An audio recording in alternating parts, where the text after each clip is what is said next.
You know, for no experience with production, I'm pretty proud of that intro. Anyways, welcome to the future of marketing, where we take a look at the marketing trends happening now and their impact on the ever-changing flow of attention to help you prepare for the future. I'm Alec Kaufman. I'm the founder of Annovation. Annovation does tech and strategy for small business, and Annovation is really all about understanding technology today to help you achieve a better future tomorrow. And the Future of series, the Future of Marketing, and our other events are really all about that, just helping you understand technology today so that you can use it to do whatever you need to do. All right, I'm going to hand it over to you, Ian. Hey, I'm Ian Maisie. I've been doing marketing work for the last 25 years or so. I have a couple small businesses, and I am trying to maximize technology to get my brands out there. Right. And Emily. I'm Emily Crow. I am a freelance digital marketer and consultant who's been in the digital marketing space for over a decade. And my focus is really around helping businesses and brands use social media and develop their brand into a tool that they can use to connect with consumers. All right, so the agenda for today, we split it up into two segments. We've got this month's topics. Each month we pick 3 topics and go through them. And then we've got a segment called What's Got Your Attention? And that's just what's got our attention. And this is on the Annovation community as well. So the Annovation community, if you haven't heard of it, it's an online community of people talking about the future.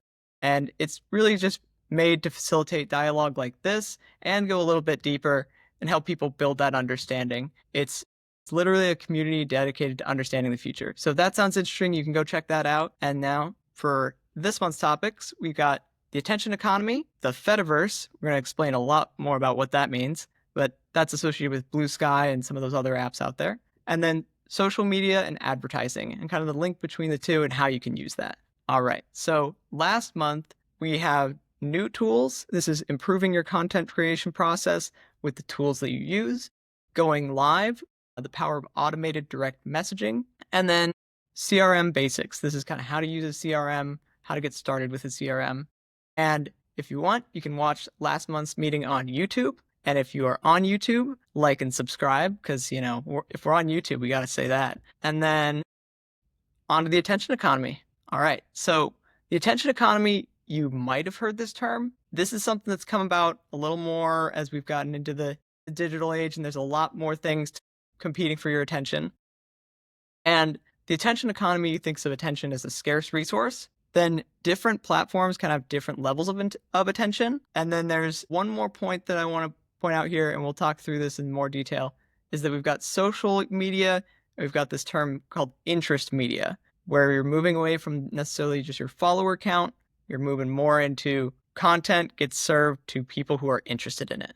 All right. So where do you guys want to start there? It's a big topic. I think instinctively I always jump to the bottom one because I think that really I think they're all connected. It all at the end of the day comes down to the algorithm in a lot of ways. And I don't think there's ever like a concrete final answer for what's the best way to get people's attention, or is there like a one metric that defines everything, because it's going to change depending on what the algorithm is set up as. And for people who might not know what that means, I think algorithm can be used a lot by people who know what it means, and everyone else is kind of in the room like, what are you talking about? It's essentially something behind the scenes that's been developed in the code of the tool to determine what content you're fed. Like, how does it prioritize the posts that you'll see and who you'll see them from?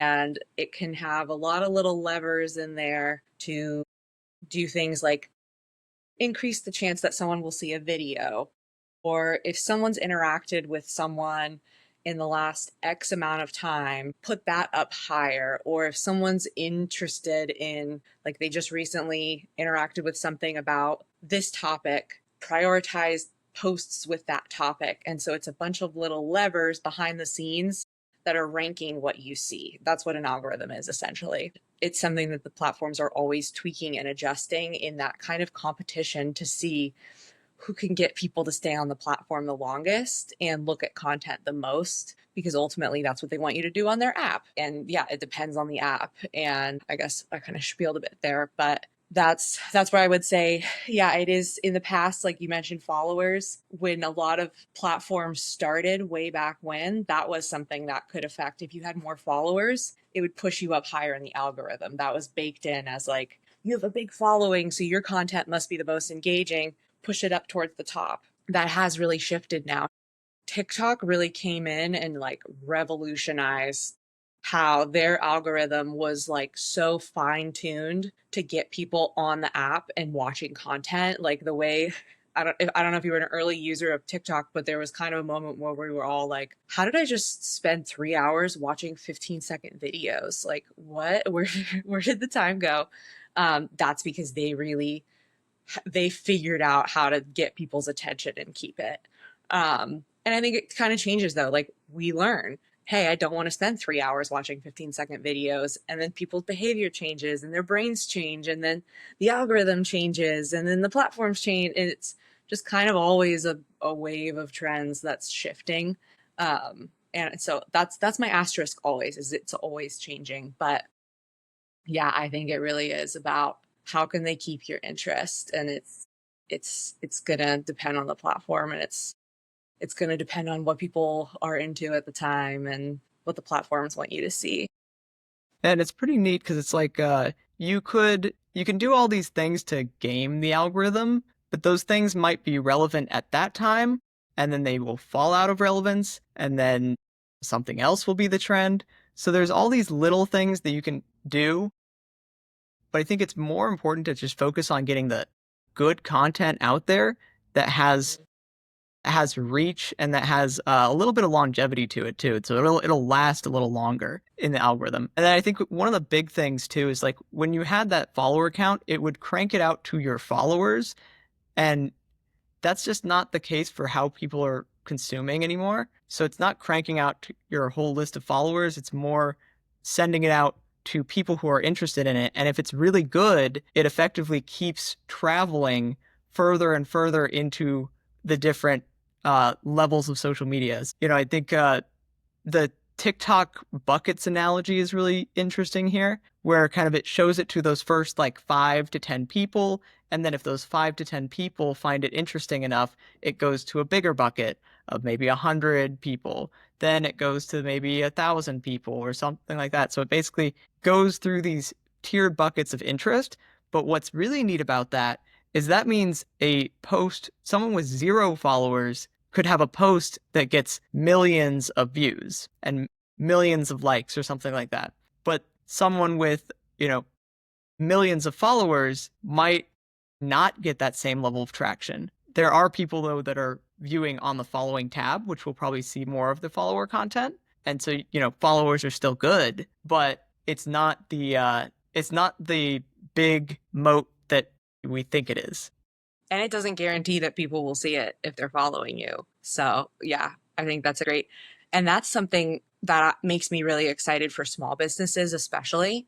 I think it on Meta, especially, it was really hard for a while for businesses that weren't able to just kind of pay to play to get value out of social media, because there wasn't that organic potential to like post something great and then everyone sees it and now you can go viral and get a lot of engagement.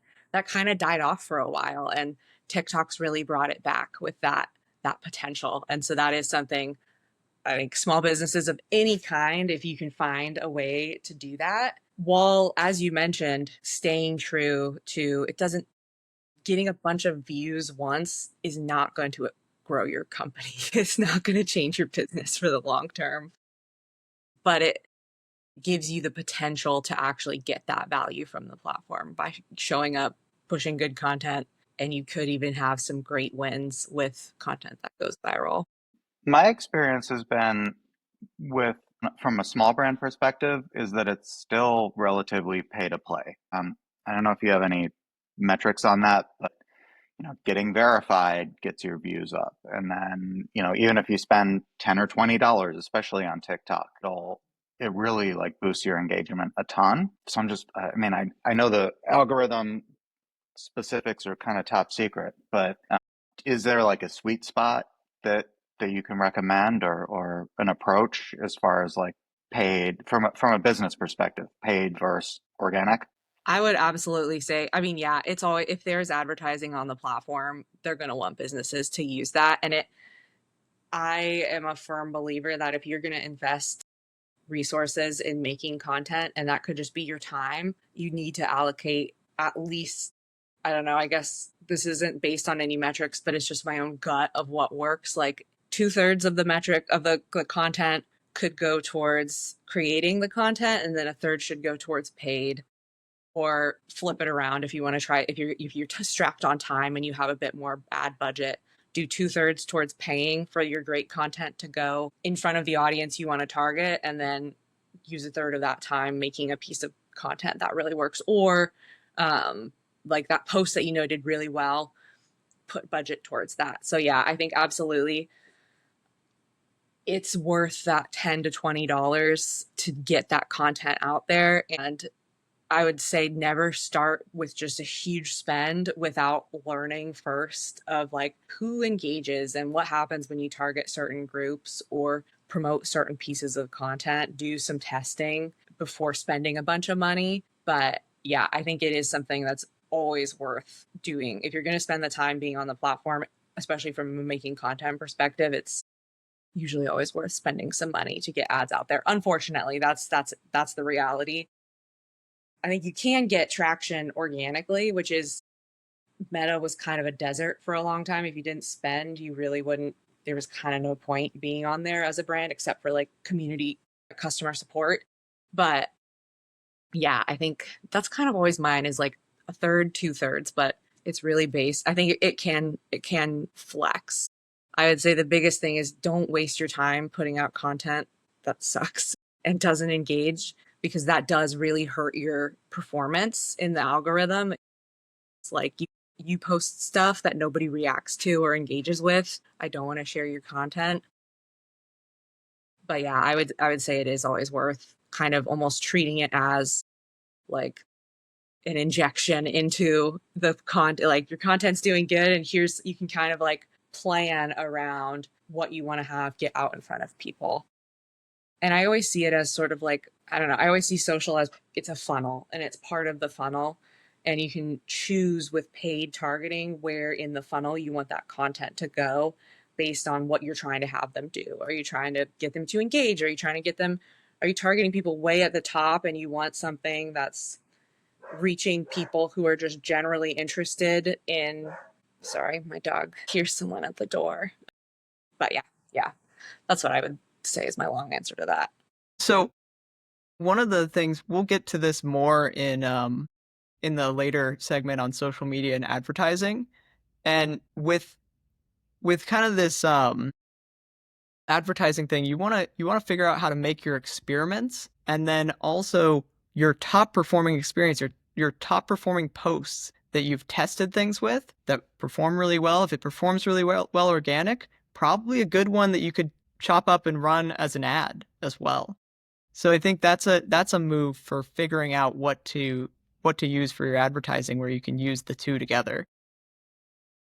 And then some platforms will penalize for posting more. So if you're, well, will penalize for like the trend of your posts. Other platforms won't. So like TikTok, you'll just see like people are posting constantly, all kinds of different things, and some of them land and some of them don't. And then that's why when you're looking at that feed, some of them will just jump to like thousands of views or millions of views, but then other ones will be like 1,000 or like 100 or something like that. So some of them will just jump, but that's a really good indicator for which ones actually did grab that attention and did have that spike. And how can I use that post? What elements of that post were really effective that I can then apply to other videos or use to kind of refine what I'm creating. Is there a tool or a roadmap somewhere that kind of gives an overview of how the algorithms are working?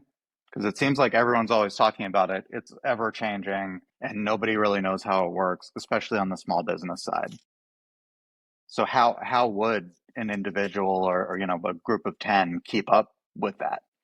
Well, us. That's And then yeah, I think yeah, honestly, finding people or outlets or accounts that basically stay up to date on it and share updates and can kind of dissect it. One of the struggles of the algorithm is that a lot of platforms, especially Meta, kind of set this precedent, don't want to just come out and tell you how the algorithm works. Because as soon as we know how the algorithm works, brands slash sometimes like now AI slop accounts um, post everything like that, and it basically makes the algorithm moot because then they're defeating the purpose of it, and then they have to remake it. I would say find accounts and creators and consultants or hire a strategist who stays up to date on that and can tell you that. I would say that really is, it's kind of just like keeping your finger on the pulse.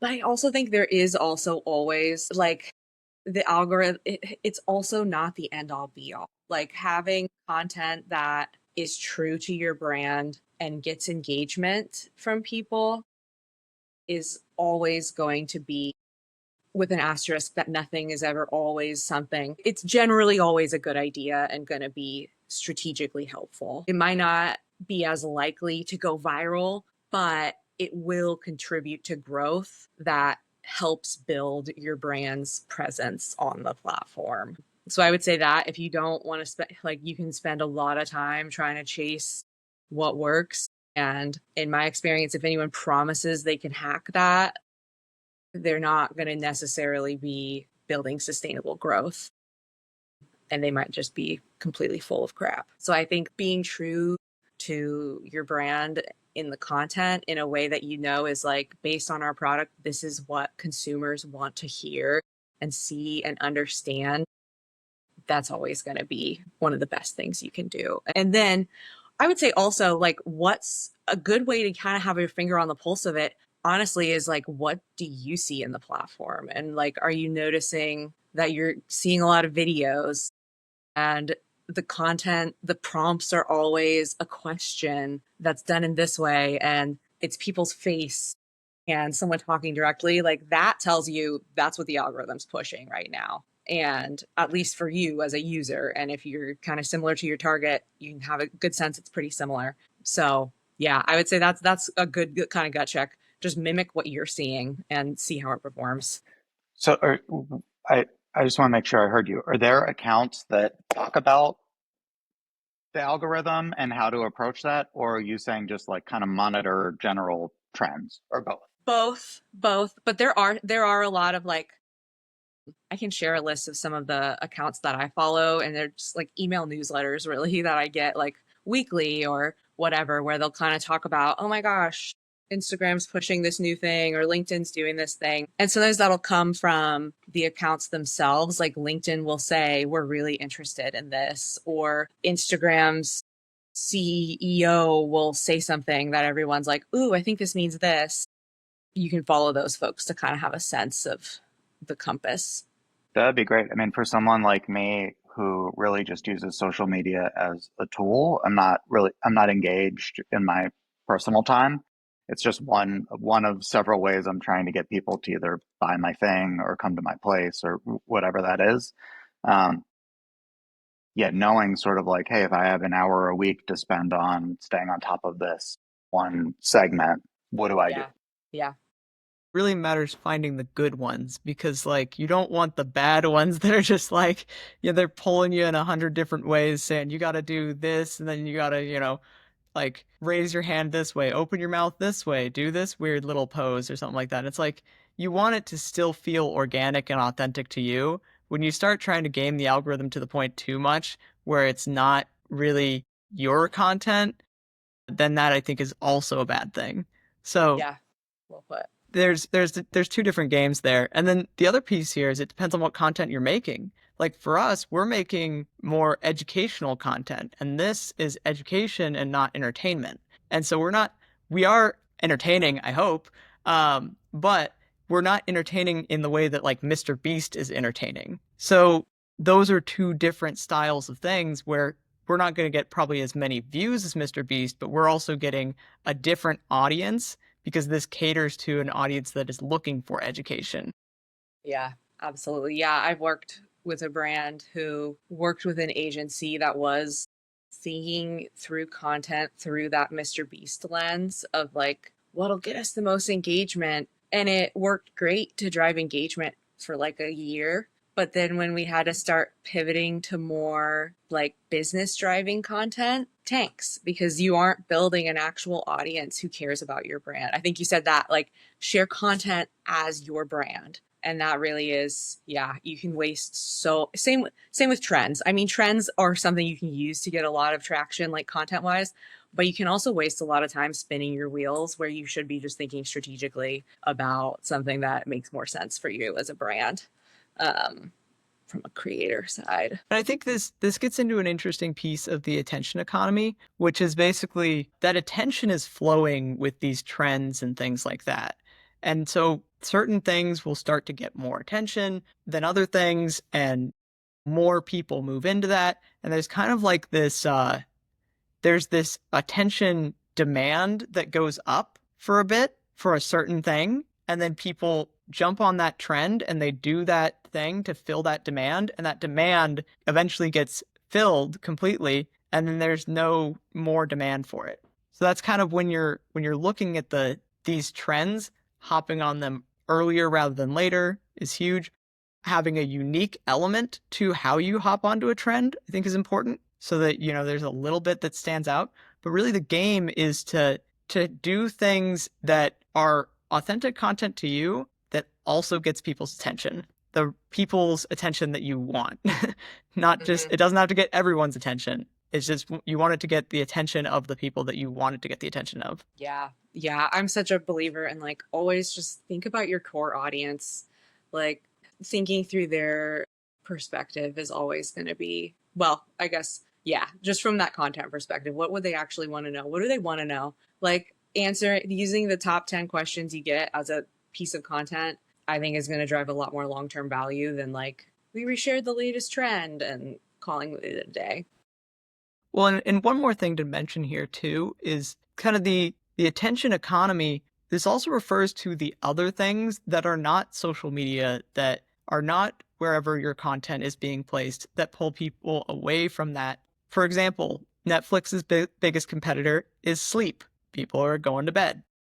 So, obviously you don't necessarily want to take away from that. But like when you think about kind of your social media presence, if people are spending less attention on that, your social media, like when you want people to watch your content, you're competing with the Netflix show, you're competing with all the other things that they could be doing in that moment for leisure time.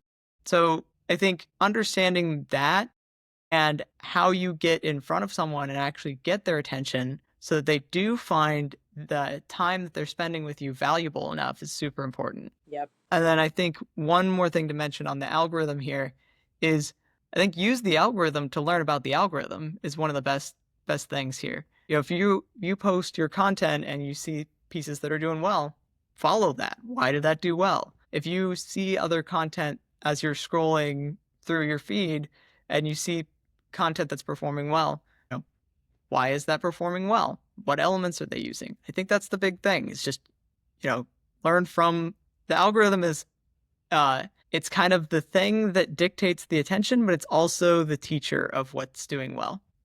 And I would say too, sometimes it's not even the content. It's a lot of time it is like the actual video or piece of content, but it could even be as simple as like right now, X has, I mean, they're kind of all over the place with their algorithm updates, but they recently pushed out an update where it was like, if you have outbound links, they're going to suppress what you do. So don't include links in your posts right now, or like limit how often you use that. And I think it was LinkedIn. No, maybe it was X still, like stopped wanting you to include hashtags. And so there was a while where hashtags would suppress what would happen. Um, yeah. So it's interesting to see some of those. And I will actually, I think I mentioned earlier, they kind of keep the algorithm hidden. That's actually not true for X. X is interesting in that they have actually shared kind of the nuts and bolts behind the scenes. So you can sort of figure out what works and what's not. And it's interesting to see. But yeah, that's I would just say that's really kind of the point of what I was trying to make is it's not don't think of it as just the piece of content you shared, but it's also things like what's in the post copy, what else is in there, are there typos, are there hashtags, is it identical to something you've done earlier? Oh, and that was something I was going to mention too. The same video, sometimes it's just a fluke or it's luck or it's timing. A video that you could reshare 5 times it could suddenly on TikTok go viral the 4th time. And so just because something does poorly the first time doesn't mean it's always going to do poorly. There's always kind of controversy over resharing the same post. Sometimes resharing the same post can hurt you with the algorithm, but especially if it's something that you put a lot of work into, I'm on the side of sometimes it's worth trying to reshare it. Maybe you just tweak it a little bit, like reformat it or have a new post copy or something, but guarantee a lot of people didn't see it the first time around. So just get that value. Well, and different platforms have different attention that you're competing against. So like if there's not a lot of people posting on Facebook, like high quality video or something like that, or I don't know, other examples of like maybe people aren't doing this on this platform. So all the platforms have these shifting things that you can use to get attention there. And the platforms have their own norms too. So the expectations of people on the platform. So you can think of those kind of different things of all these platforms have different characteristics, but they also have different levels of attention or expectations of users, what users expect attention to be like, what users expect to spend their attention on. Yeah. I would say one more golden rule of thumb, golden rule. If there's a new feature on a platform, they're going to be pushing it usually always. So like that's something on Bluesky, which I think we're talking about later. They're starting to Next. enable more video. And that's something I've noticed. If you post video, it's getting pretty good traction on Bluesky. And that's consistently when Twitter launched polls in the feed, if you put a poll up, holy moly, you could get way more engagement than a regular post. And yeah, same thing happened. Early adopters of Reels on Instagram saw huge spikes. All right. So I think I'm going to wrap this one up with a couple questions for the audience. How do you get attention? So if you're on socials, what are you using to get attention to your business? Actually, even this is applicable off of socials too. How do you just get people to know that you as a business exist and that you are doing a thing? So think about that. What are your attention channels? And then what parts of your business seem to get the most attention? And this might be what posts get the most attention. This might be people seem really interested in this random widget that we make, but they don't really care about this other thing that we talk about. So what are the things that seem to perform better than other things in terms of attention? Then we've got the Fediverse. So the Fediverse is effectively decentralized social media. If you're trying to understand it, that's kind of the easiest wrapper to put around it. It uses an open protocol. So think using something like email would be an open protocol. If you're on Outlook, you can email Gmail accounts, but that is not the case in social media. Like if you're on Facebook, you can't direct message someone on LinkedIn. So, or X or any of those other ones, except for Instagram. That's an exception because Facebook and Instagram are both under Meta. So when you think of this as like an open protocol, this means that you could post on one place and those users can interact across to each other. So it's kind of an interconnected network of different social media platforms. And that's really what creates the Fediverse, is it's interconnected, I guess, little like social media universes. So it's a federated metaverse. It's kind of the way that term came about.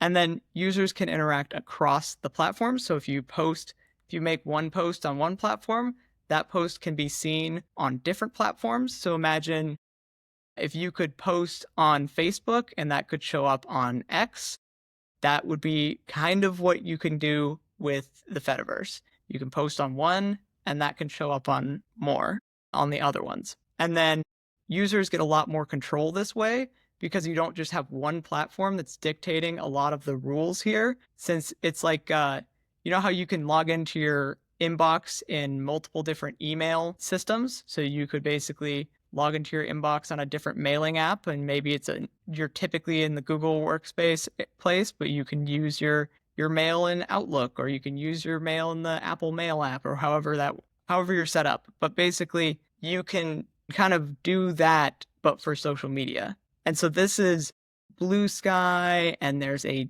number of other ones, because what this allows us to do is basically have more smaller social media platforms that are tailored to what we want, not just, a couple platforms that have very, very strict rules. And it gets around this issue with social media platforms, which is if you start a new social media platform that maybe people want and there's no one there, you've effectively made this ghost town. So you need people to populate it first. And this is how we get around that, where you can have these smaller social media platforms that are tailored, because that ghost town gets populated with the open protocol. All right. Is that a good intro?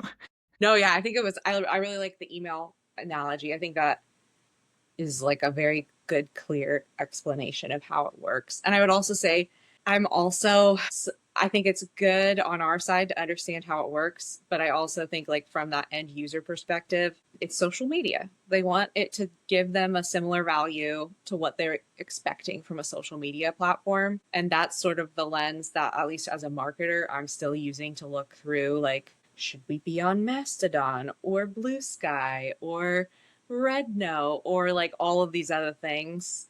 And I think it kind of still comes down to like understanding what is your audience doing, what are brands in your space doing. And I will say, I think that critical mass that you mentioned is ultimately, that's like the most important part of a social. There's no point being in a social space if no one's there. As a user, I'm not going to join it. I think I downloaded like 4 different apps when some things blew up, and it was like, I'm going to try a non-X platform, and none of my friends used it. So it wasn't fun. Like, I'm not going to just upload photos for myself. I already could do that. But I will say, I think Bluesky is finally getting some of that critical mass. I think there's still definitely a lot of progress that needs to be made for it to compete at the level of a Meta platform. But I think if you were looking between X and Bluesky, there's value on Bluesky that I would say X is losing. I'm not gonna, like, don't hold me to it, but I X might be the first time we're seeing a social media platform kind of fizzle out. Like, Meta's done a good job of keeping their hold as the dominant social media platform, for better or worse.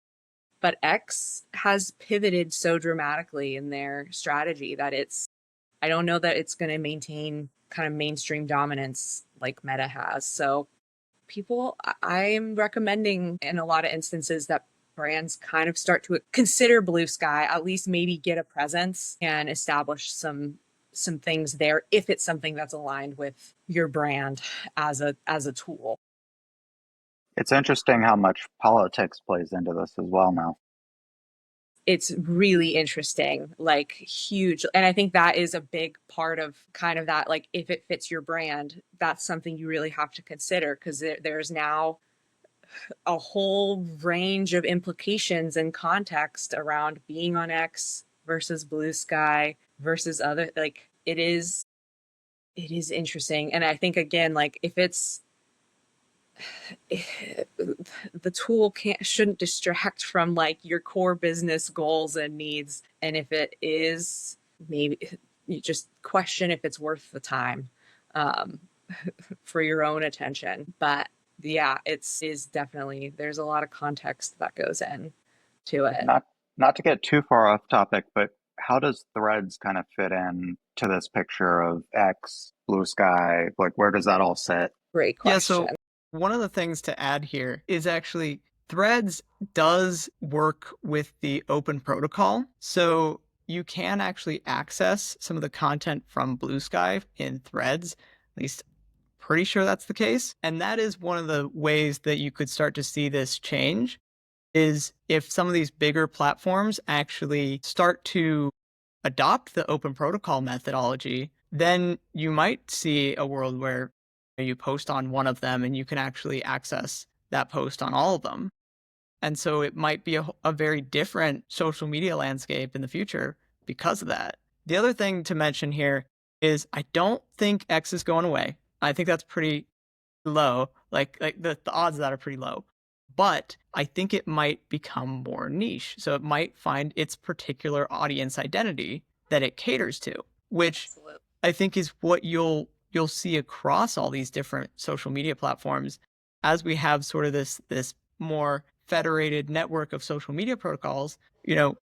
Those social media protocols can cater more towards specific interests and specific groups rather than being this big public square.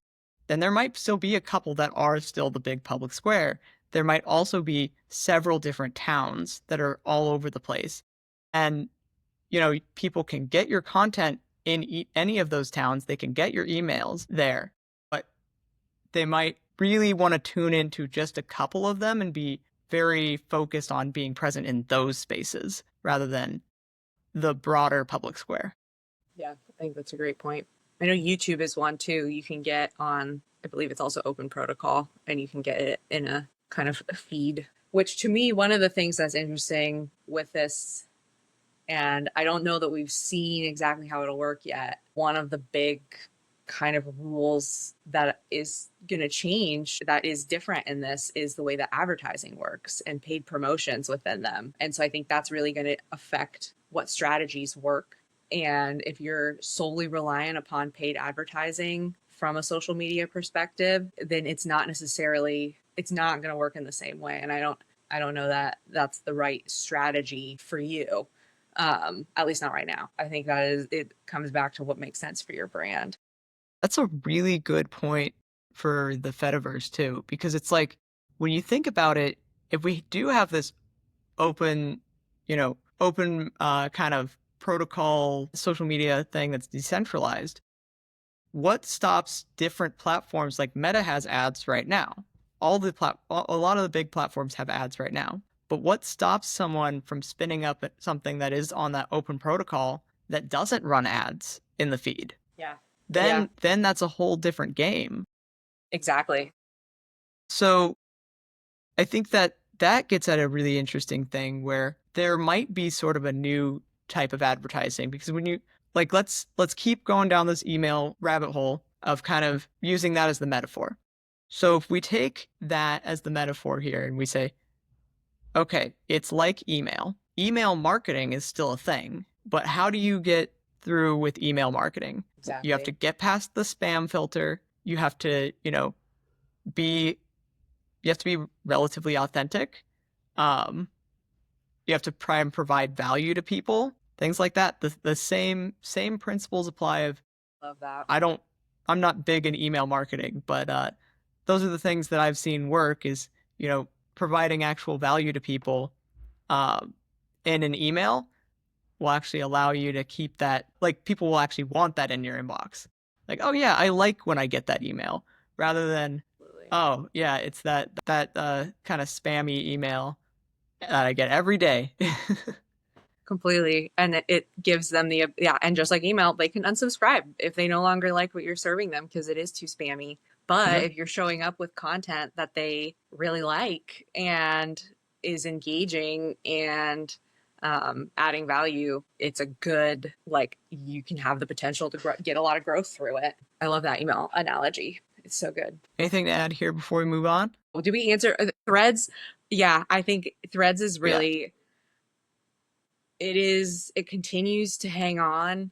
um I mean, yeah, I kind of look at it as similar to a Bluesky in that it might be worth testing, and there's benefits to being an early adopter if it fits for you, but it is still kind of like juvenile. It's it's a young platform, so we don't know exactly how successful it's going to be. It's I wouldn't put all your eggs in the basket of it in the chance that it doesn't get the growth it needs. Or I mean, Meta's been known to invest a lot into trying something and then just pulling the plug one day. So Threads for me makes me a little more nervous than Blue Sky, because Blue Sky, it's their one thing, and if they pull the plug, they lose everything, kind of.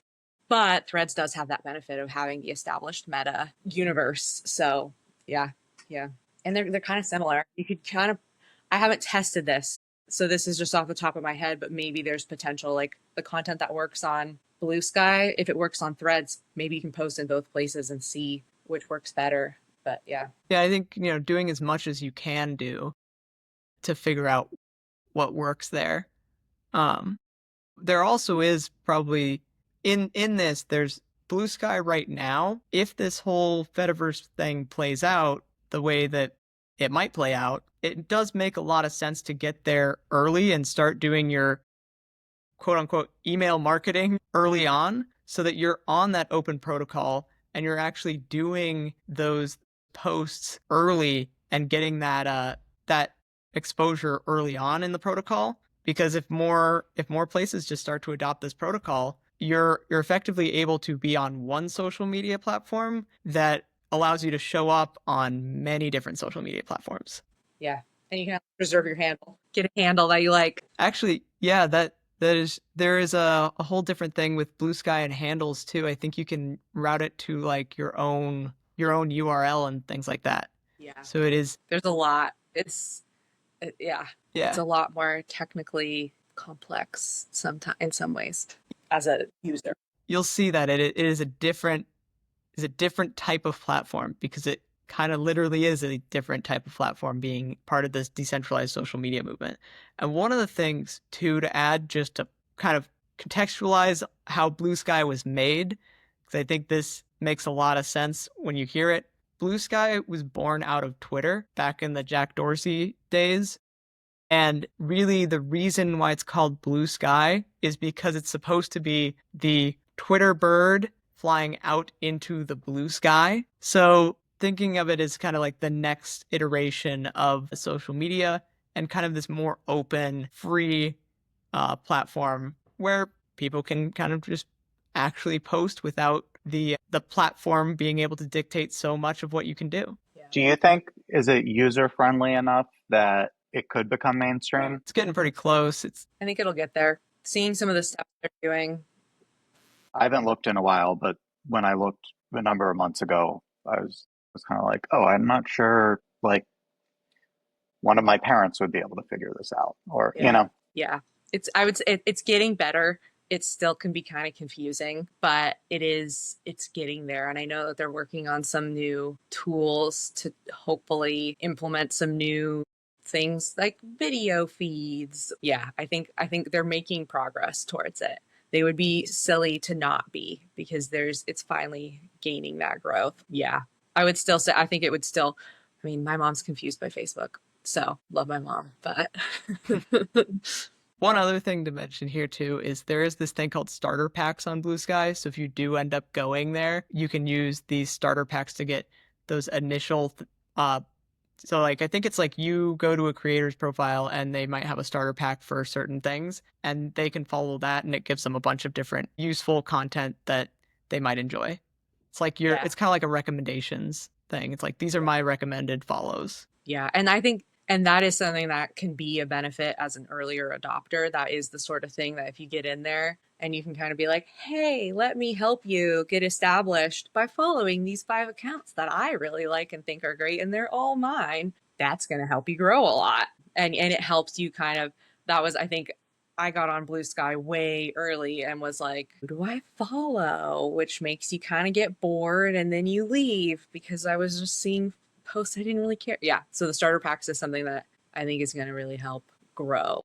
And it's going to facilitate something that's really interesting, where the early, really big profiles on the account or on Blue Sky that people start to love, those accounts are probably going to get disproportionately included in the early starter packs, which means when people jump into those starter packs, they get even more attention. And actually, we talked a lot about the algorithm and this interest media versus social media. We might actually go back to the point where followers are a lot more important, because followers is kind of like who you subscribe to, and who you unsubscribe to is who you don't.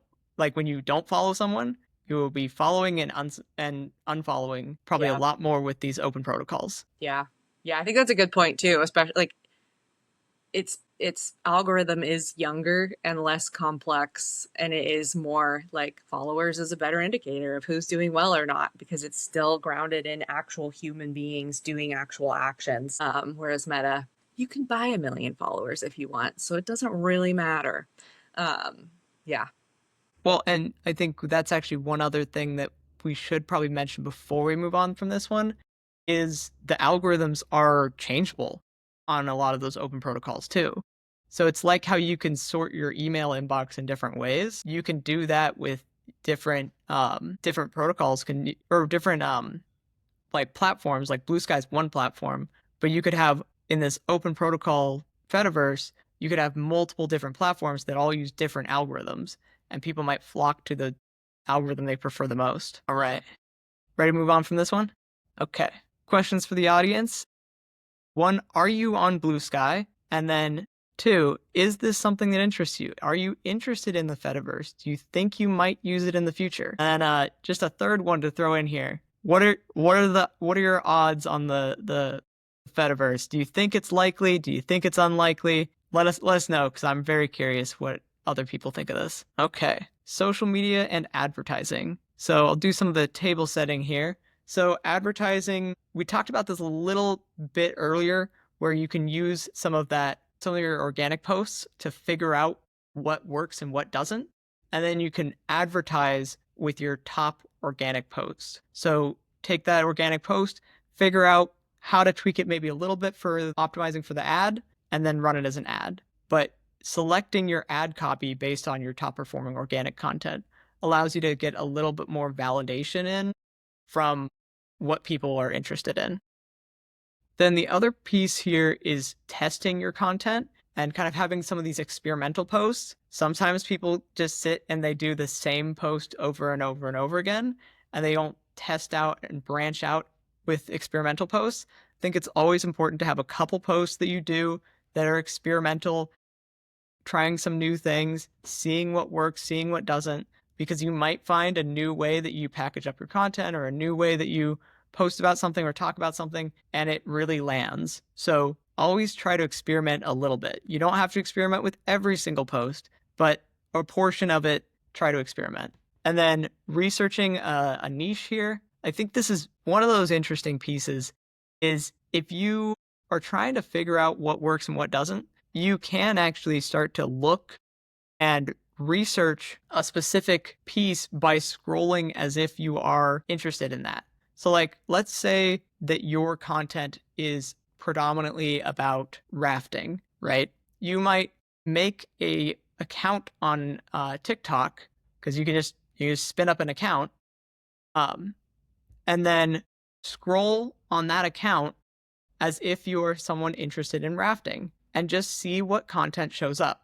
That will give you a really good representation of what are some of the things that are performing in that area. And then you can do the same thing by searching different niches on different platforms. But I think understanding how to play that game of looking into a topic and seeing what's top performing. Yeah. Yeah. I also think paid advertising is a great way you can spend a little bit of money. And at least on Meta, it can be a great way to do some A/B testing of like what compare how you position a product or like what kind of photo you use to promote something and see which one performs the best. And then maybe that's what you use to inform before paying for like a full page ad in a magazine. So it's like can be a low stakes, cheaper way to see um, what content you can move with. I've still been trying to get my head around it, but on the advertising side with Google, they have a ton of tools as far as like keyword builder and analytics and all that type of stuff that is also ever changing and super confusing, but their toolbox is gigantic compared to from what I've seen from some of the social platforms. Yeah.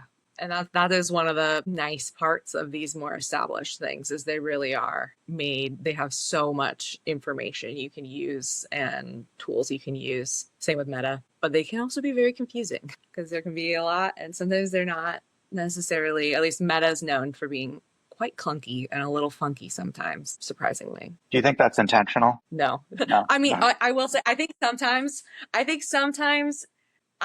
sometimes, I don't know, I don't want to be too cynical. I think that there might be some people who can provide services who might make it sound more confusing than it is Hmm. because then they can keep doing it. I think though behind the scene, I know Meta is it's spaghetti code. It is something that they've built a bunch of different pieces and then kind of just stuck them together, and then when they change this, this breaks, and then so it's just like it's a mess behind the scenes. Like I've known people who have as much experience as me where we're like, what page do you go to change this thing? Like, wait, wasn't it this before? Oh, they just changed something and now it's a different name. I thought I was an expert in this and I am just confused. So yeah, I think on the platform side, they want it to be as easy as possible so they get your money. And sometimes it's just too much of a mess. If it's good enough for you to buy the ad, they call it good enough. Yeah, I think one of the things with that, it might be the same way because, well, one, it might just be easier to keep it to not do any major updates, but also, it might be easier if they leave it that way so they're not changing anything so the users understand how to use it.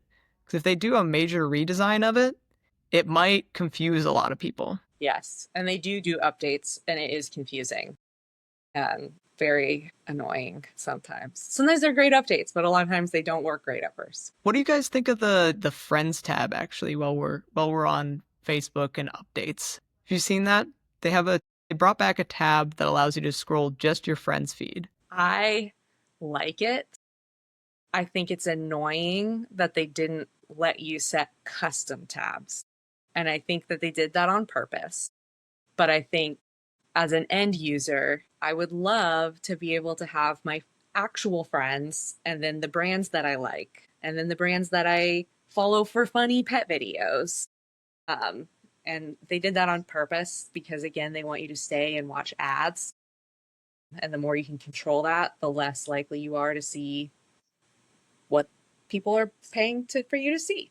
But I like it personally. I think it was a move to keep people on the platform because there was a point where it really was, I feel like you just get ads. You're not seeing I've seen the same dog video 5 times and I didn't know my niece was born.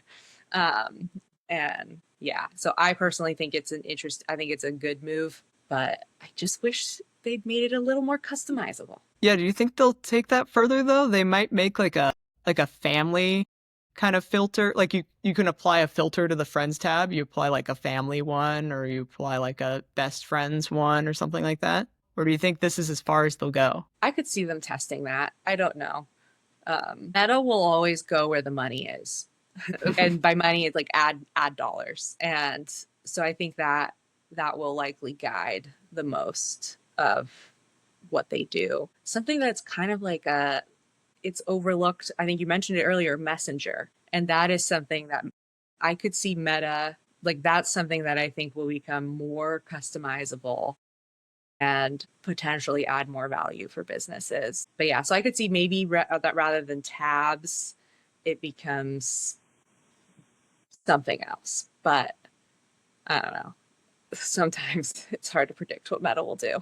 I think where Meta got to is they probably realized that their daily active users were going down. I mean, I don't know if that's the case, but at least the users that they wanted to be on there weren't on there, and they had to figure out how to get them back over to Facebook.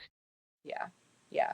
Yeah. And I think they saw it as a way to try to differentiate a bit from TikTok Mhm. and say, like, hey, remember you follow all your friends and family here. Mhm. You don't do that on TikTok. So that I saw that but again, you couldn't remove brands. I also follow a lot of brands on Instagram, and I think a lot of people do. But yeah, I wish you could do that filter to provide more of a diversity of opinion and diversity of content. That's like yes, one of the things that keeps me off of social media is it just keeps feeding the same thing over and over again.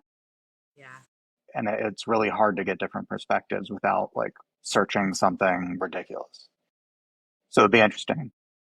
There's definite pipelines of you can go down some extreme. I mean, there's been testing done where like you look up a topic and then just let the YouTube algorithm feed you down their pipeline, and it caters to become more extreme typically because that gets the most like rage bait or Right. whatever. Yeah, I don't like Yeah. it. I see that being something too. I think on the topic of like these are becoming more politicized, and I think users are starting to take more action that will affect how many people are on the platforms. Maybe that will start to change. Maybe. We'll see. I think Yeah, I it's mean, I think unlikely. YouTube's tried to take some action on that though, and make that not as much of a thing where it's giving you increasing extreme videos. Yeah. Like the YouTube Yeah. algorithm has shifted quite a bit, it seems like. It seems to me like, and this is one of the things that I've been thinking about a lot this week, is just the hyper targeted everything. And I think that all feeds into the advertising side, right? So it's like Yeah. you want the platforms want the most detailed overview of each user, right? So they can sell it to other people. And the more focused they can make that, the easier it is to sell. Yeah. So, I Yeah. mean, I don't know. It seems to me like the money is behind kind of pushing everyone into one box or another. Yeah. And it helps them target you for advertising and target you for content that's going to keep you on the platform to then get more advertisement. And yeah, I think it is. I mean, it was funny to me the first time seeing it's very like Gen Z, the like super cottage core punk this. I'm like, oh my gosh, you're just like defining the like behind the scenes personas that have been named by these platforms. Basically, you're just giving them cuter names. And yeah, that's exactly what's happening. And I think that it's definitely an interesting dynamic. And there's good things about it and there's not good things about it, and people are becoming more aware of it. It'll be interesting to see how and that is I think where some of the open protocol Fediverse has the potential to get users who are sick of what's become of social media but still want that place where they can get what was good about social media. I'd say what I think is what was still good about it. I think it's a new space where maybe that'll happen again, and people will flock to it. And if it's open, it's less. Maybe there won't be one entity that owns it, so the chance of it I think there's kind of a pattern that people are fatigued because they know when they go to a platform, it's going to be great. And then it's going to start running ads, and then it's going to become just a bunch of promoted content. And then, okay, what was the point of that? Maybe that won't happen with open protocol as much because it's a bunch of different companies that own it or entities. Maybe. So, do you two have any tips for someone who's looking to test their content, how they might go about that, or tips for researching a specific niche of content? I would say search based on the platform you're on.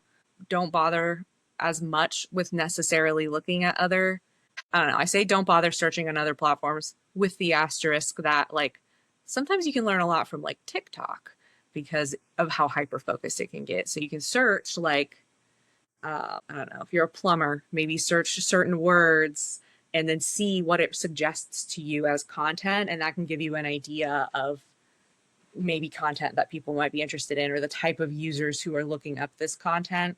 But generally, yeah, I would just say search on the platform you're on and see what shows up and see what kinds of communities post around it and how they post around it.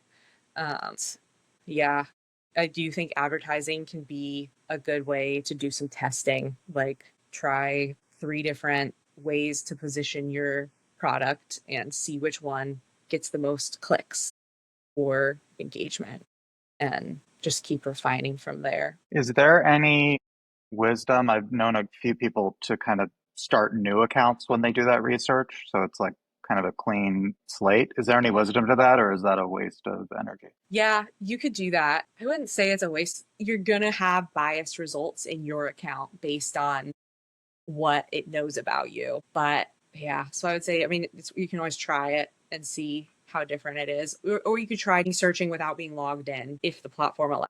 do some stuff. That can be kind of an easier way, but it will usually cut you off at a certain point. You probably want to go on an incognito tab as well so that you don't have any of your browser data influencing that too. So if you want to get a full clean thing, it's basically new account, or if you're searching without being signed in, probably finding a way to do that in an incognito mode so there's no browser data associated with it. You can also ask people if you have friends or whatever, just like, what happens when you look this up?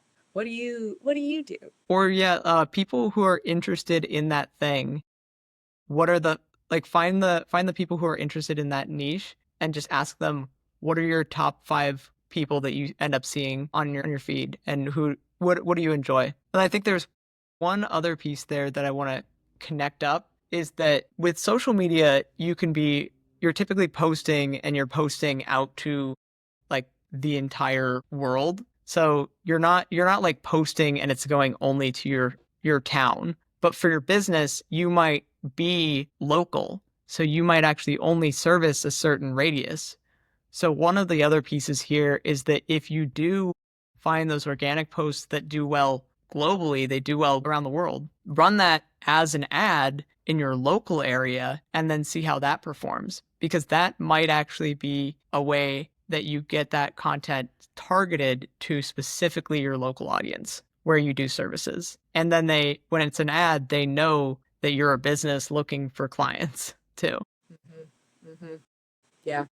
I think on that local lens too, there's some like a lot engagement like within the platform itself is also something that has a lot of value and that some algorithms are factoring into how much your content shows up. And sometimes, like if you are local, targeting, or if you're in a certain niche, engage with other accounts within that niche or within that local community. And it increases the chance of the people who are following and engaging with them are now going to start getting served more of your content. And so that can be a way to, and so engage, tag, just interact in a way that's like authentic and real, just spam. But that can be a way to kind of like hack the system a little bit, is engage with those accounts. And really it's just like act like the real entities that you are. Yeah, I mean, I think there's that one media platform, Be Real. The message was actually, try to be authentic. Be real. It's part of the game, you want that authenticity and prove you're not an AI robot.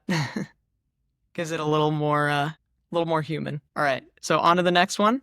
Think so? All right. So, questions for the audience. What organic content performs well for you? And then have you used your top performing organic content for ads? I'm really curious if people are actually using this already or if this is kind of a new thing for people. Is this the first time you're hearing of this tactic? And yeah, let us know because I want to know. All right. So now we've got our new segment here, which I'm very excited for. What's got your attention? So this is kind of a open show and tell type thing. I don't think we'll have time today to bring audience in, but I think one of the things we want to do in future versions of this is bring the audience members in, have them come on, call in and stuff, and tell us what's got your attention. So it's pretty simple. What is something that's got your attention? And then the second question is, how might you leverage that in a business? All right, you are up, Emily. This is your what's got your attention.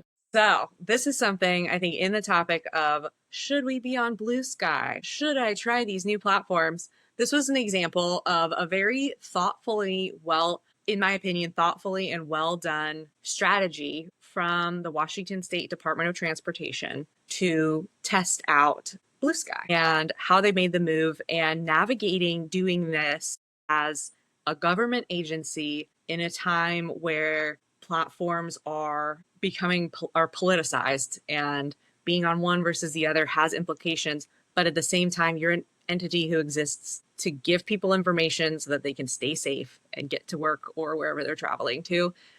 So they're in a position where it's complicated to be there or not to be there.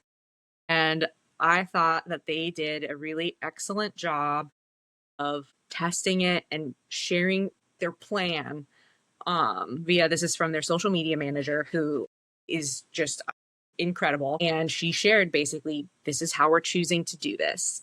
And I think it's an A+ case study in making an announcement when you do a move like this, which I wouldn't say is always. A lot of times I'm like, nobody cares. Don't announce when you have a new thing, because if you're excited you have a new website, but nobody else really cares unless it drastically changes their experience.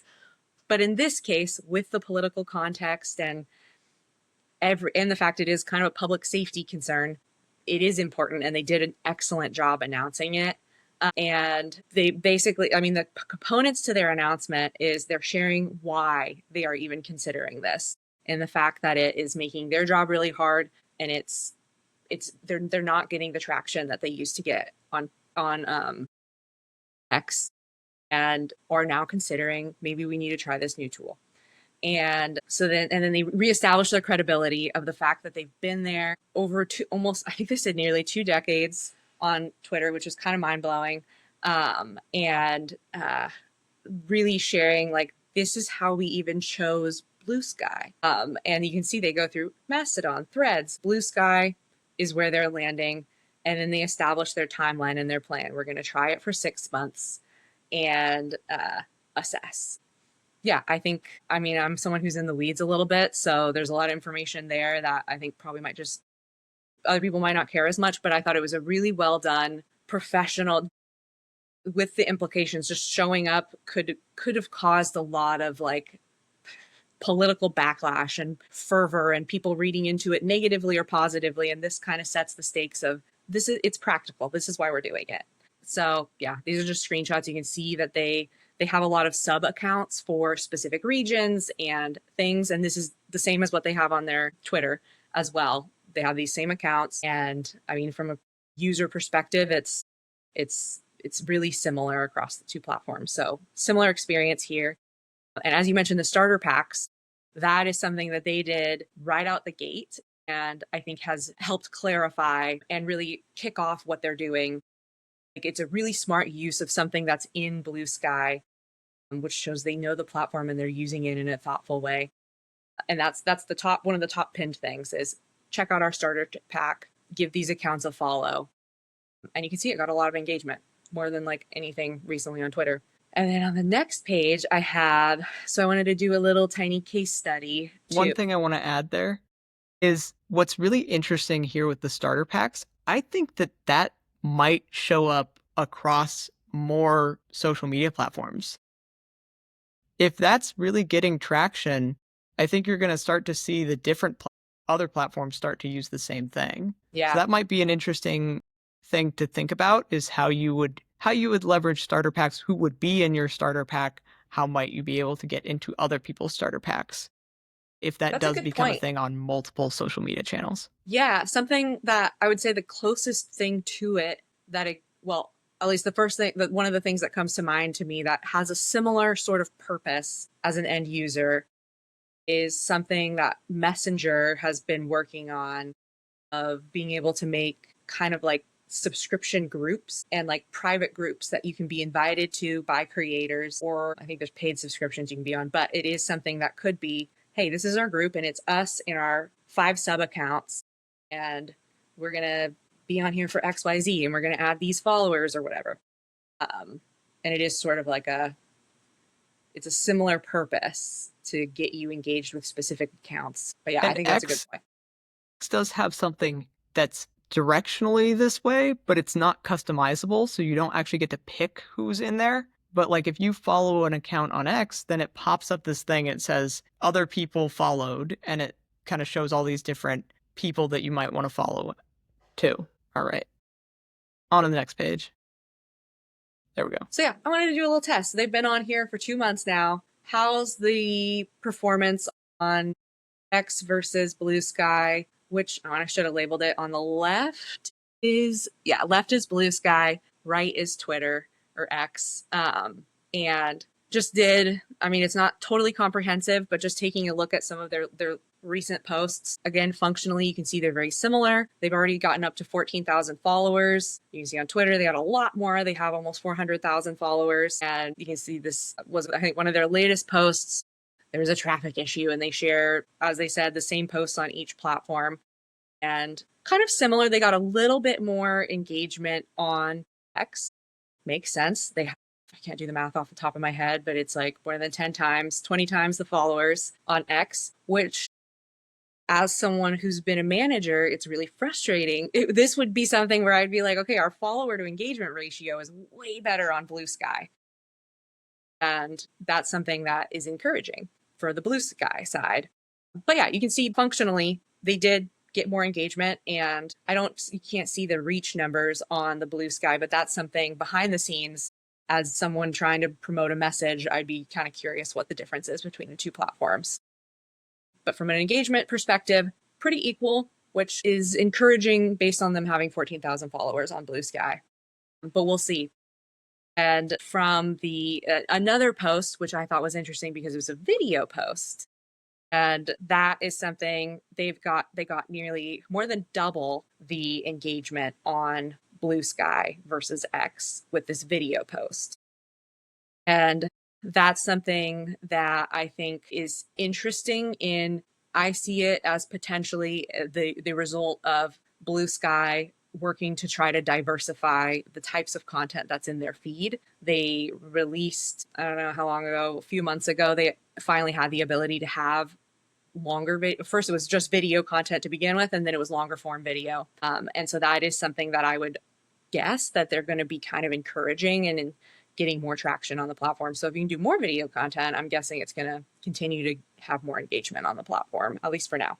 But yeah, so little case study. This was the trend I saw generally. Pretty equal performance based on their follower size, but encouraging to know that they could get on and grow on Bluesky, and video seems to be a good strategy right now. And that's what I saw from here. That's great. It's really interesting to see just the level of engagement there for the follower count. Yeah. You know, it's kind of like you've got your more dedicated fans. I mean, it's more recent, so it makes sense. Like, these are the people who moved over to Bluesky, whereas that account's been going on X for probably a while. But it'll be interesting to watch how this grows too. Yeah. Yeah, absolutely. And I would say, like, I think they've established their media strategy and their comms strategy to make sense on a platform like Twitter, X, Bluesky, etc. So it really made sense for them to test it. And I mean, you could initially kind of think traffic on Twitter, but yeah, that's something that people go for timely news and information. And yeah, I think it makes sense. Ian, do you want to go next, or should I go? If you don't mind, I will, because I gotta jump for a call at 9. Mine is Gemini. I've been really into Gemini this last month. Switched over from GPT, just trying to see what it does, and I've been really happy with how it integrates into the Google Workspace. Unrelated to social media, but in other marketing things, as far as developing programs and outlines of things, it has been really, really phenomenal. I don't do like a ton of coding or anything like that, so I don't know how it stacks up there, but I've been really happy with how that ecosystem is coming together. It's been a nice change. Have you experimented at all with using like custom gems, Gemini gems, which are like the custom GPTs for Gemini? I have not yet. That's like the next thing on my list. It is pretty interesting. I've seen people put like their top performing, their brand guidelines or something like that, or a couple example posts in there, and then just you say, be a bot that basically creates stuff like this. Create things in this style. That's cool. I definitely want to look into that. I guess I can probably just ask Gemini about gems and it'll tell me. Yeah. That's what I've been doing with the Google ads. I've been talking to Gemini about it. It's been really helpful. Yeah, and Gemini's, I mean, I don't know. I wonder if it has unique knowledge of Google ads because it's Google's model. Like, would ChatGPT be able to give you as good of responses? My sense is it probably is roughly the same now, but it will be getting better. Yeah, I think as they integrate, like, think about Gemini in Google ads. Exactly. It'd be really interesting to see. That being huge.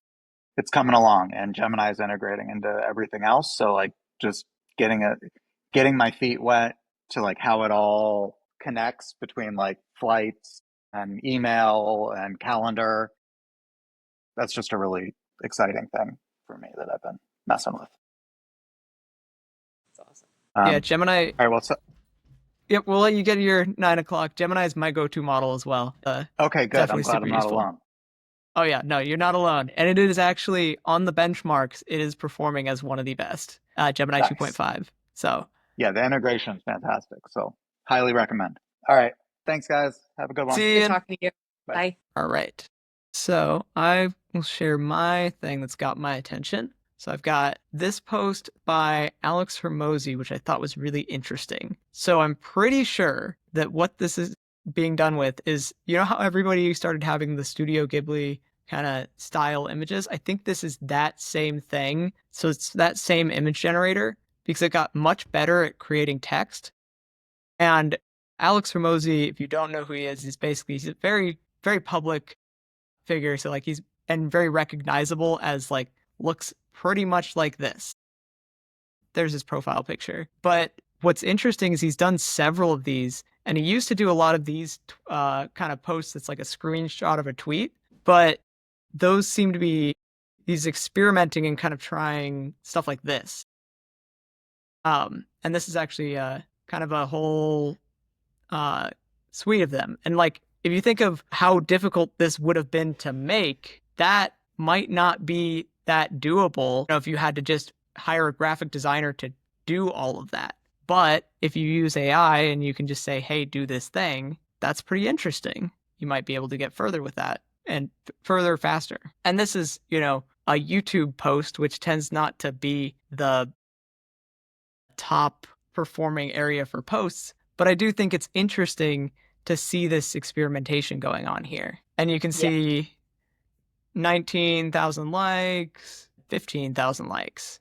And you can see from some of the other posts, there's similar stuff. I think that what the experiment that they're running right now, though, seems to be, okay, if I do this post, how does that compare to this post? And they're experimenting in YouTube, and then they'll probably post those similar things on LinkedIn and other places to see how they do. Yeah. But I think it's very intentional that it's one of these style posts, even with the carousel aspect of it, one of these style posts, and then the tweet style post, and then the AI image post. Yeah. Yeah. Yeah, it is. It's interesting. Then the other one, I want to just highlight some interesting AI generated content. I see these things everywhere. So Yeah. it's like this type of thing where it's clearly an AI generated thing. Like no one's building this. But if you look at the likes and the comments and things like that, a lot of people are talking about how they want something like that. So this is an interesting thing from a product perspective where you could look at something and see the interest around it without actually having to create the thing. And then if you see that there's enough interest there, then you might make that in the future. That's an interesting point. These are the ones, I will not lie, these drive me insane. Because they're like, I get texts from the like boomer friend who's like, oh my God, did you see that they made this thing? And I'm like, you need to I learn get how to tell AI from reality. I'm I get scared. sent these a lot. Uh, please learn how to tell. Have some skepticism. Well, and what surprises me is the comments aren't like it's AI generated. It's how much would something like this cost? Like this person finally got it, but like, Yeah. this is kind of the thing right here. It's irrelevant if it's AI or not. It's an interesting idea and could be a good reference for real construction. Like, look at that is exactly what I'm talking about. Mm-hmm. Mm-hmm. Yeah, it's interesting.